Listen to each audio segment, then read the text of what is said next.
Chapter 11. I Leave Eelmarsh House. The next thing I knew, I was lying on a couch in the sitting room. Mr. Daly was leaning over me. I tried to sit up, but I couldn't. I did not know what had happened to me.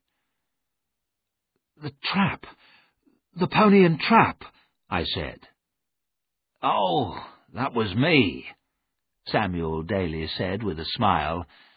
"I've come here in a pony and trap. It's safer than a car on that causeway." "What's the matter? What did you think?" I've heard another," I said. "Keckwick, perhaps?" "No, not Keckwick," I said. "But why did you come?" "I was worried about you," said Daly. "It's a good thing I came. People have drowned in those marshes, you know." "Yes, I was nearly pulled under. And the dog." Then I remembered. "Spider!" I cried. "Where's Spider?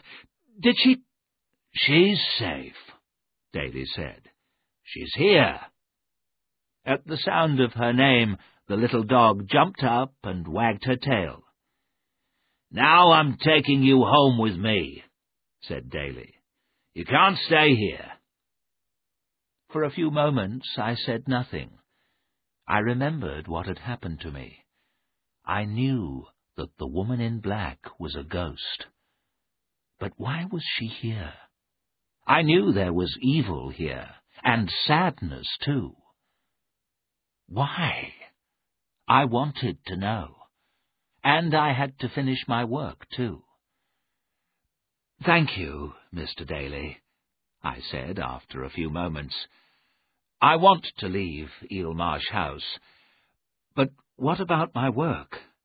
I must look at all Mrs. Drabblow's papers. I don't think there's anything important, but they must be looked at." "I found some letters last night," I went on. "They looked interesting. I'll bring them with me." Very slowly I got up. I picked up the packet of letters from the desk. Then I went upstairs to get my things. My fear had gone. I was leaving Eelmarsh House. If I came back, I would not come alone. I packed my bag and left the room. I decided to have one last look at the child's bedroom. The door was open, but I was sure I had closed it. I could hear Mr. Daly downstairs. I was safe. I walked slowly towards the open door. Then I stopped. Did I want to go in? She had been here. I had seen her. I pushed open the door. I could not believe my eyes. Everything in the room was broken and torn. The cupboards were all open.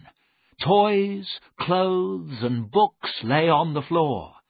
They had been thrown there by some terrible power. Everything was destroyed. Everything except the rocking chair. It had been pushed into the center of the room. The chair was not moving now. Who or what had done this terrible thing? Feeling ill and shaking, I got into the trap beside Mr. Daly. He knew that something had happened, but he did not ask any questions. He put Spider on my knees. I held the dog tightly. Then we drove off away from the house across the Nine Lives Causeway. Everything was grey and quiet. There was no colour, no sound. I looked back at Eelmarsh House. No one was watching us. The house stood there, grey and terrible. As we crossed the estuary, I turned my eyes away. I did not want to see that terrible place again.